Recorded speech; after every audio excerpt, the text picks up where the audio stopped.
तारखेला शिंदेचा मेळावा होणार आहे, कार्यक्रम. राहुल शेवाळे असं म्हणतात की काही आमदार आपले म्हणजे आपल्या पक्षाचे आमदार बघा होऊ द्या ना.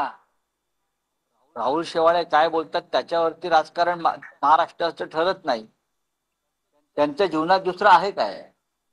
याला फोडायचं आहे, त्याला विकत घ्यायचं आहे, ह्याच्यावर खोटे गुन्हे दाखल करायचे आहेत, ह्याच्यावरच त्यांचं जीवन पक्षाचं चालू आहे. उद्या ते असंही म्हणतील ट्रम्प सत्तेवरती आलेले आहेत, त्यांच्या पक्षाचे 5-25 खासदार 23 तारखेच्या त्यांच्या मेळाव्यात त्यांच्या पक्षाचे येतील, म्हणजे आंतरराष्ट्रीय पक्ष होईल.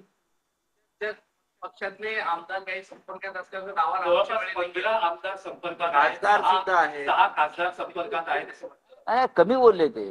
25 खासदार असतील आमचे आणि 45 आमदार असतील. ते त्यांचा आकडा चुकतो आहे शेवाळ्यांचा, काहीतरी गडबड आहे.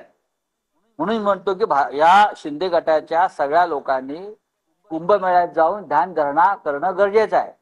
मोदींनी त्यांची व्यवस्था केली. ज्यांचं मानसिक स्वास्थ्य बिघडलेलं आहे त्यांनी प्रयागराजला जावं, प्रयाग तीर्थी बसावं, 5 स्टार तंबू उभारलेले आहेत, साधू महाराज आहेत, त्यांच्याबरोबर बसावं शांतपणे आणि धर्माचं काम 1 महिना करावं आणि मग महाराष्ट्रात यावं.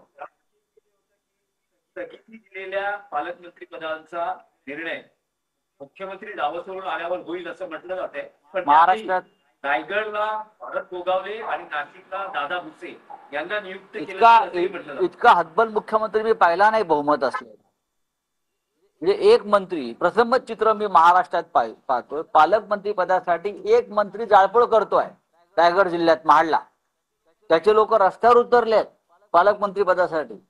हिंसाचार घडवला जातोय पालकमंत्री पदासाठी आणि हिंसाचार घडवला म्हणून पालकमंत्रीपद बदलला जातो. ही गंभीर गोष्ट आहे या महाराष्ट्रात.